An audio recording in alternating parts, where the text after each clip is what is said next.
Welcome to the T2 Hubcast. Join Martin, Dave, Spencer and guests as they discuss all things personal and professional development. The T2 Hubcast, brought to you by the People Performance People.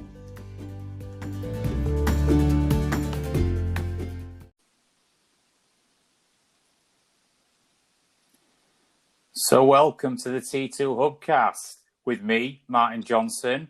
We're going to be joined in a second by Spencer Locker and... me, Dave Pendleton.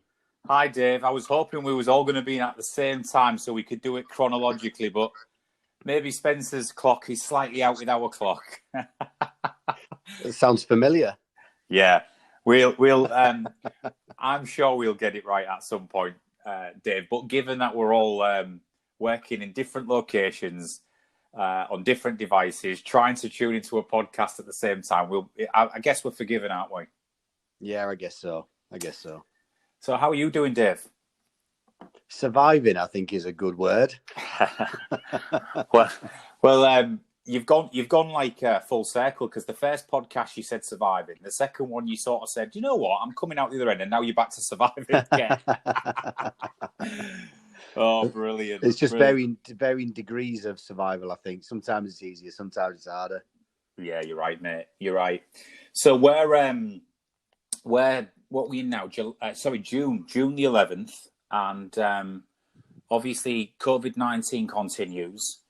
We are a few weeks away, probably 3 weeks away from moving back into our offices, Davey, our new offices. So we're excited about that, but we're going to aim to move back in on the 1st of July. And I guess we're gearing up, aren't we? We're sort of, well, if I was to use a term, Dave, it feels like we're ramping back up both on delivery, just mindset, getting our heads around the future again, and it's exciting, but it's also a little bit daunting because it's been so long since we operated remotely normal, right? Do you feel the same? Yeah, absolutely. Yeah. A certain sense of nervousness as well, I think. Yeah. Anticipation, I guess. Because it's a very strange bubble that we've been living in for the thick end of 3 months, I guess. Yeah. A little less so now because things are starting to ease, but I think there's still a nervousness for people to return back to normal because of what's happened. I don't even know what the latest death count is, but it must be 35,000 or 40,000 or something. Yeah, I think it's approaching 40, if not slightly over 40, isn't it? But yeah, it is. But it is a lot. But it's also, and again, this is the big debate we have, Dave. And do you know what? If Spencer joins us, he might be having technology issues. So me and you will just crack on, Dave. Yeah, but the big contentious issue is. Is it a lot, right? In the scale of when you look at, and by the way, what I'll say before we say any of this is, any death is a travesty. It's awful, right? So, but there's also, I was on with a director of nursing and a medical director from an NHS trust yesterday doing a bit of coaching, and they were saying that in the same time period, Dave, in the same time period of what we've been locked down for, which has meant no screening, no routine appointments, no cancer screening, testing or anything like that. In the same time frame last year, they dug out the figures, and nationally, I think it was, there was 60,000 cancer diagnoses in the same time frame, brand new cancer diagnoses. So if you think that potentially 60 to 100,000 cancer diagnoses have gone under the radar through a lack of screening in that same time frame, then who knows what the death toll could be further down the line as a byproduct of COVID-19 lockdown. And that's only cancers. That's not, heart disease, lung disease, and all the other ailments that will potentially, mental health, suicides, all the rest of it. And I know we've talked about this before, Dave, but I think the time is definitely coming as we approach July, and the figures keep declining. From a COVID perspective, hospital admissions are down, deaths are down, new cases are down. We've been out of the first wave of lockdown now for 4 weeks, and there's no second wave as we speak. I think it's absolutely time now that we have to look at that big picture. We should have done it before, but We have to look at the big picture, and we have to start looking at this as a whole situation and not just a COVID situation. Would you agree with that, Dave? I think it's incredibly difficult to do that, isn't it? Because I guess all we're talking about is hypothetical numbers. You know, yeah. I know we've, you know, the NHS guys have got some hard facts and stats, but the numbers for this year are hypothetical because nobody's recorded them. So I don't know. I don't know. It's such a big thing, Martin. It's probably too big for my small brain. I can't get my head around it half the time. Well, that's the thing, mate. And I think the biggest dilemma with all of this is throughout it's been a lot of guesswork. The government are under fire from some. They're praised by others. And we've talked about this before, but it's guesswork. And I defy anybody to be in that hot seat and have the answers to all the questions through COVID. Should we have locked down earlier? Who knows? Should we have gone with a more holistic approach on looking at the economy and at other non-COVID deaths and health issues? Maybe. You know, should we be reintegrating now or a bit further down the line? Who knows, right? Is there going to be a second wave? Dave, we don't know, right? No, but the indications are, at the minute, in all the countries, there's no second wave, but we just don't know. So I think that leads nicely into this podcast, Dave, which is there is a lot of difference out there. You know, there's a lot of division. I think division is the word. You know, there's a couple of events already in 2020 that has caused mass division in the country, and that is Brexit, COVID-19 and how we're handling it, and more recently George Floyd and the Black Lives Matter movement. And there's three big political stroke, monumental events that have happened in such a short period of time. And the division, it feels like the division is greater than ever. And you can see that on social media and with people being locked down. We live on social media more than we usually would. And I think organisations have to be mindful of this. And I'm going to bring you in here, Dave, on something, because I wrote something on LinkedIn the other day. And the post that I wrote, and it just came to my head because I was seeing these arguments going off left, right and centre on my social media posts. And I've stayed away from them, if I'm honest. I've completely stayed away, or tried to stay away in the majority of cases, from commenting on anything. But I mentioned a post and I said, it really appears like it's no longer about our ability to influence. It seems more so now about our ability to not be influenced, to have that realization that we're getting dragged into group polarization, left and right, lockdown or reintegrate, Brexit, stay or remain, remain or leave.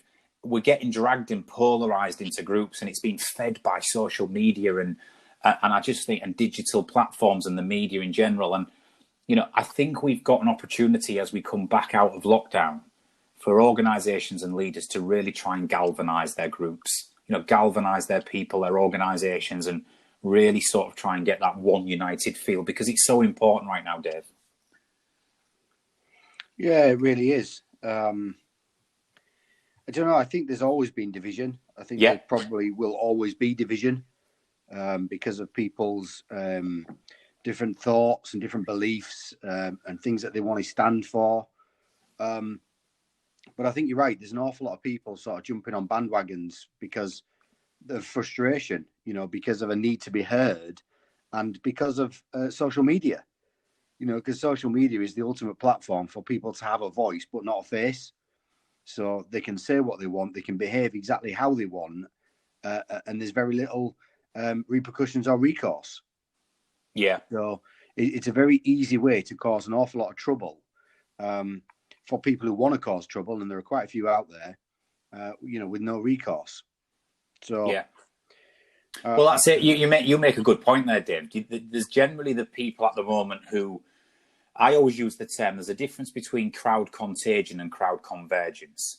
And what we say on this is crowd contagion in crowd psychology it's where people are formed together and start to form a crowd, but it's based on the fact that other members of that crowd are influencing them into the crowd. It's spreading like contagion from influential people to others. Does that make sense?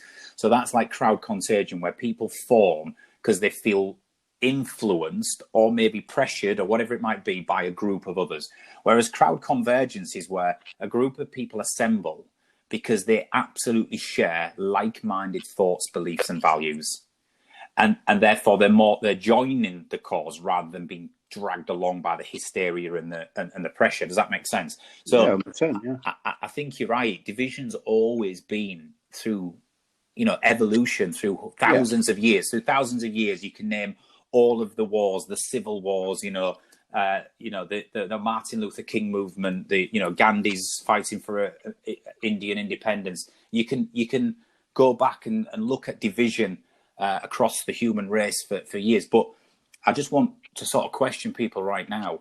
Are you getting dragged into a set of beliefs and a set of behaviours through crowd contagion, through you being overly influenced by a movement or by the hysteria? Or are you genuinely joining that cause through convergence, which means you're thinking about it, you're rationalising things, but you have deep-seated values and beliefs in a certain area? And for me, convergence is much the preferred route to having a voice. Absolutely. Yeah, for sure. And you know what? I'm not even so sure that I'm worried about whether it's one or the other. I think the thing that really frustrates me with humans is that it's not just about having a voice, because that's cool. And it's great for people to have a voice to express themselves and express their beliefs, whether they're their own or whether they're just latched onto somebody else's. If they believe it wholeheartedly, then that's fine too. My problem is when they fight against other people's beliefs and try to force their beliefs on other people and try and tell other people that their beliefs are wrong. Yes. Because then it becomes something entirely different, and we're seeing that, most recently in the last 10 days or so. Yeah.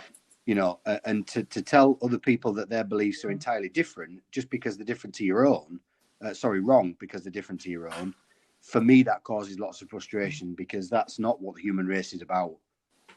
No, you're right. And you know what? You make a really good point there.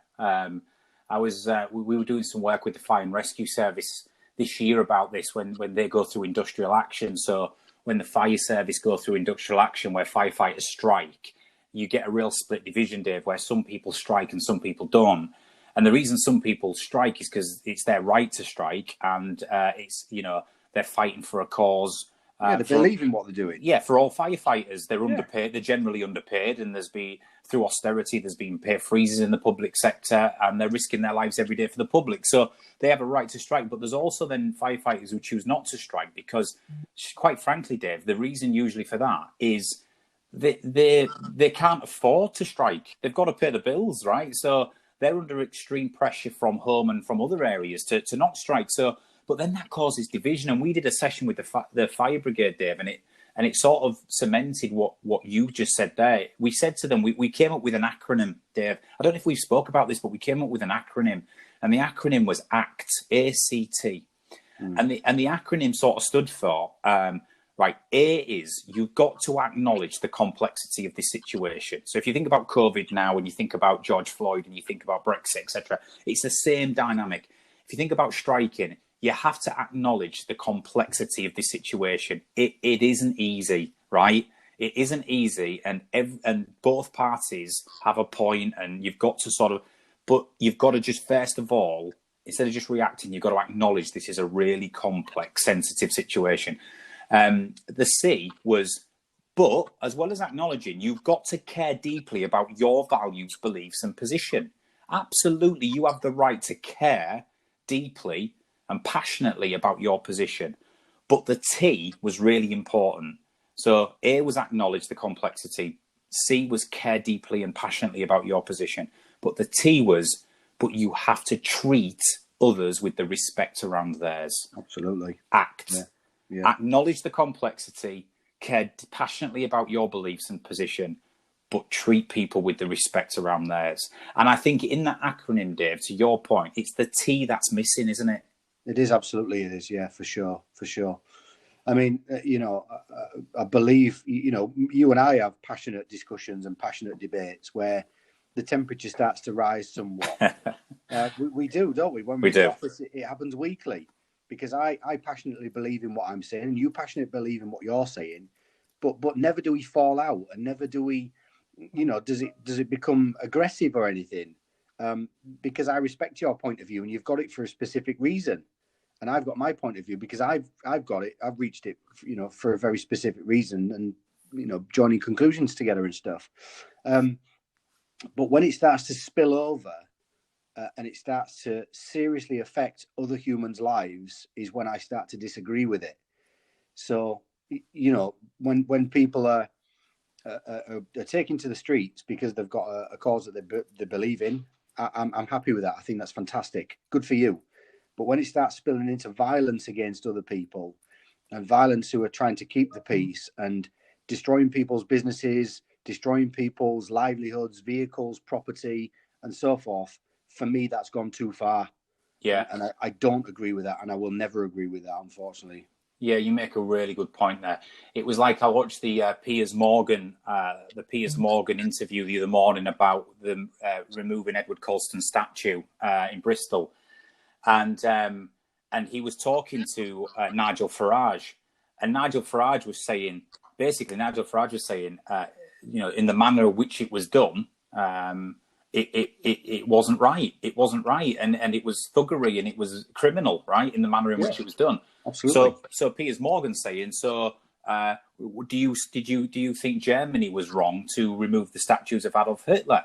So Nigel Farage said no, because they removed it through a democratic vote, through the right channels. It was done peacefully, it was done politically, and a decision was made, and it was removed civilly. Whereas his point was, he's not saying that to remove a slave trader statue is wrong in 2020, but what he was saying is the manner in which it's done was criminal.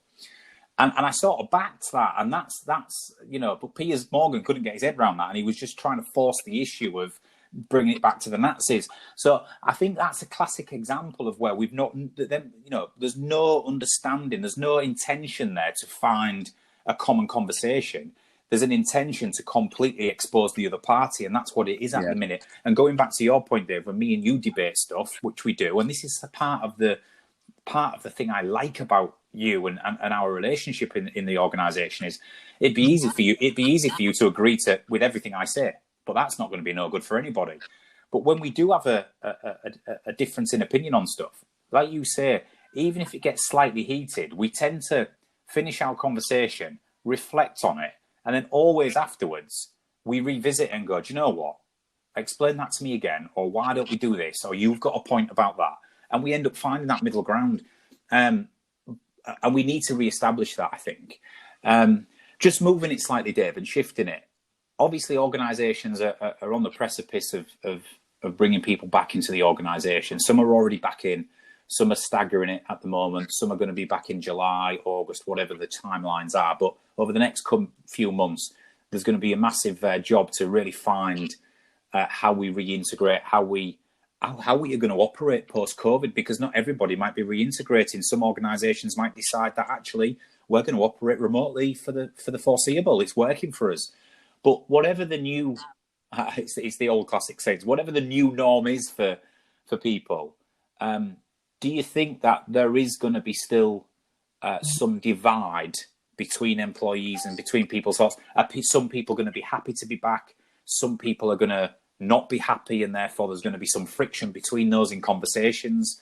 The reason I say this, Dave, is because my wife took our children back to school this week. My kids are back at school because obviously Lucy's a key worker. And kids are loving it, by the way. They're loving being back and having a bit of routine. But they went back, and Lucy walked onto the playground, and the head teacher walked past Lucy with both our kids listening.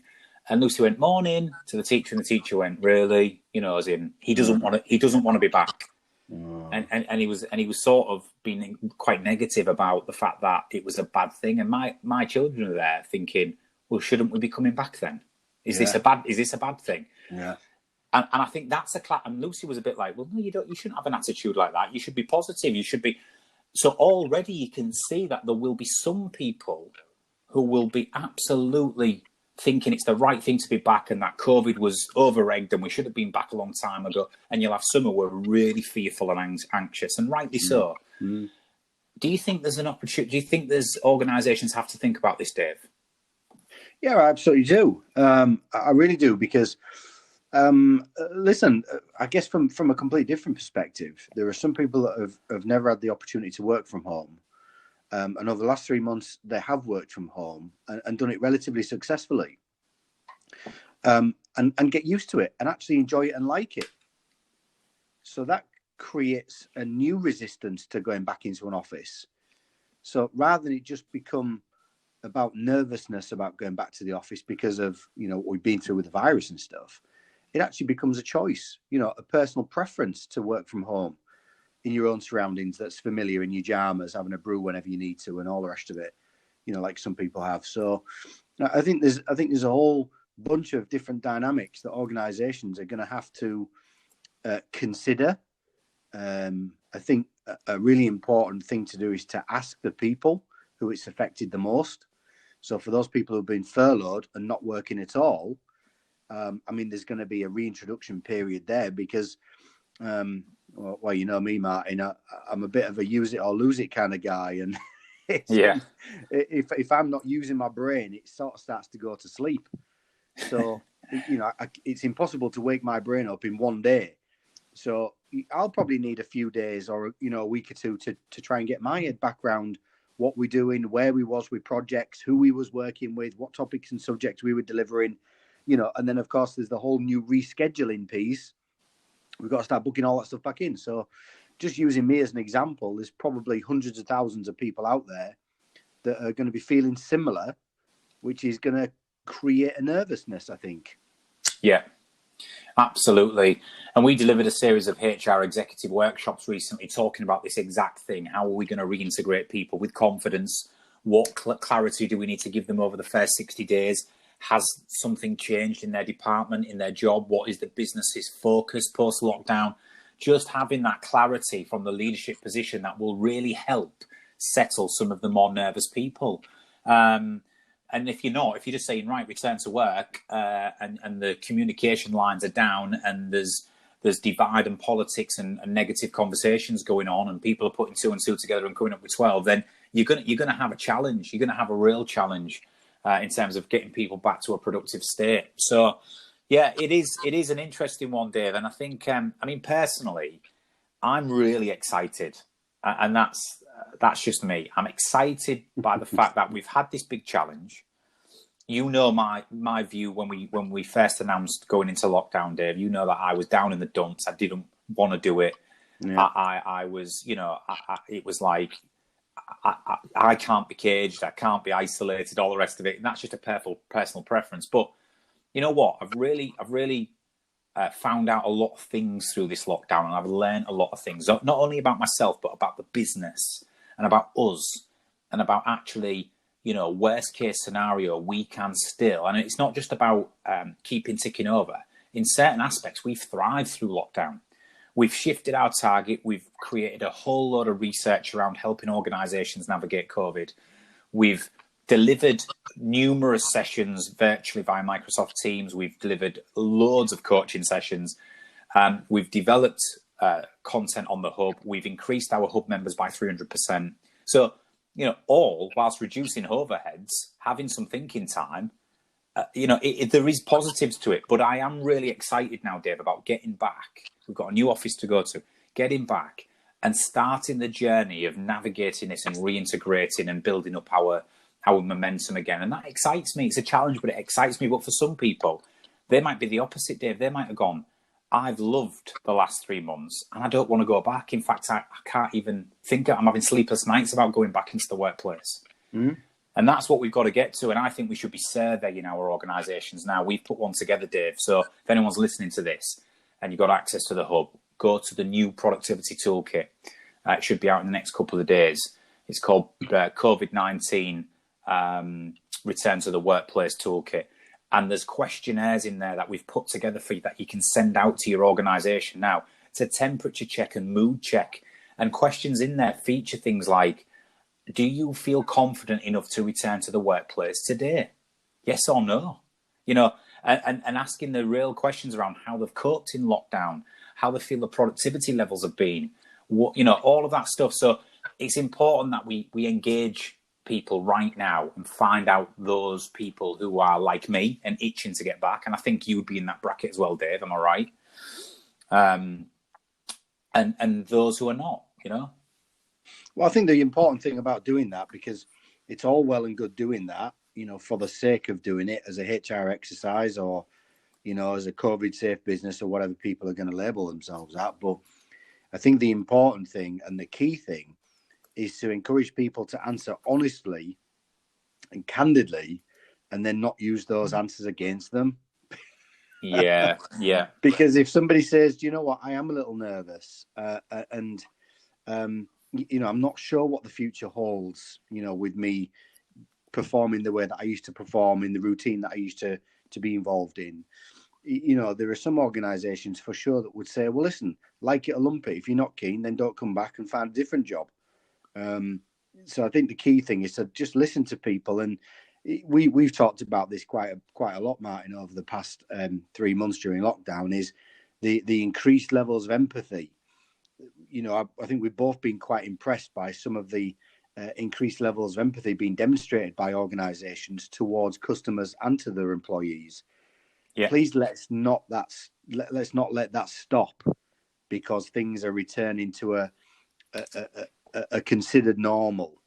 You know, continue showing empathy towards your employees and your staff and your people, because you'll still get the best out of them if you consider them more than you did before. Yeah, you make a really good point there, Dave. You know, I think it's a great thing to survey organisations, to survey your employees. But you're right. You know, if an employee answers the question, I don't feel comfortable in coming back to work, what needs to be really clear from the organisation in the beginning is, listen, we're going to survey you because we want to understand how you truly feel. However, if you answer no, it doesn't necessarily mean that we're going to say, well, stay at home then, right? Exactly. So it doesn't. What it might mean is that we can then cater for you because we understand your position. We can do our very best to engage you and cater for you when you return to ease you back in. And it might be that the ones who are feeling anxious, we will bring in on a part-time basis to start with. We'll maybe start with 2 days a week, 3 days a week, whatever. So as long as that understanding is there, this is not a questionnaire to say, well, whatever you answer will be the reality. Yeah. It's genuinely a conversation that will allow both us and you to work together through reintegration process. Correct. Yeah, you make a good point because, you know, like you say, it could go sour where someone could say, well, I ticked that I was nervous and you still brought me back. And it's like, well, you know, the organisation does have a responsibility to do something with that information, but it doesn't necessarily mean we're going to keep you at home and vice versa. So, and realistically, of course, I mean, there might be, you know, there's a whole bunch of people out there that have been completely furloughed, who haven't been working from home, who potentially can't work from home. And if that's the case, I mean, the answers are fairly straightforward. But where there is opportunity, where there is grey areas, and where there is, you know, the possibility of flexible working and all that sort of stuff, then organisations should indeed explore it. I think I really do. Yeah, you make a great point, Dave.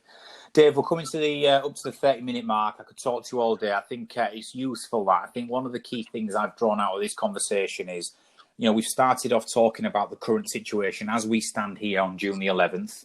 You know, we are going through a phase, including ourselves, of reintegrating back in some point between now and the end of July, and I think most organisations will be doing that. There is division for a number of events, world events that have happened recently. There's still a high level of anxiety around COVID. There's no right or wrong. Remember the acronym ACT. I think if leaders and organisations can try and remember this acronym, acknowledge the complexity of the situation, care passionately about your position and allow people to care passionately about theirs. But the T is you have got to treat others with the respect around theirs. And that's the one that's missing. You've got to try and galvanise your organisation. And I think starting off with some type of temperature check or survey or mood survey, whatever you call it, to just find out how are your people feeling right now. You know, you're the leaders, you're making the plans, you're going to be looking at the strategy and you're going to be communicating what's going to happen. But are you doing it as an individual leadership team, are you engaging your employees first to test how people are truly feeling? And that will hopefully give you a few pointers on how you navigate the situation forward. But yeah, it's not easy, Dave, but we've got to do it, and we've got to get this economy started, or well, not started because it is there, but we've got to get it motoring again. And we've got to listen to the government. We've got to see what happens with the cases in the next 6 weeks. It continues to decline in all measurements, so it's a good sign. And hopefully, if it continued to do that, Dave, by the end of July, August, we will be in a relatively normal position. So it's positive, and we've got to think positive, and we've got to keep looking at what we control and what we want to achieve. And I think if we do that, we'll come out the other end in some fashion. Any final comments from you, Dave? I think the economy is going to be fine, mate, judging by the queues at both Starbucks, Costa and McDonald's that are around the corner from me. Absolutely. Oh, it's unbelievable, isn't it? It's a clear indicator of societal madness. Oh, the human experiment. You take McDonald's away for 3 months and you watch the reaction. It's like, I mean, I'm really not bothered about it. I really am not bothered about McDonald's. And for me, for me, I am going to queue in a 1 hour, 2 hour queue to get a Big Mac. Yeah, no chance. Not a chance for me either. No, I think there's a whole other podcast in there somewhere, mate. Yeah, we'll do that next. The McDonald's craze. Right, Dave Pendleton, thank you very much. We'll wrap this up there, and we'll be back again with another T2 Hubcast. Cheers, Dave. Ta-ra now.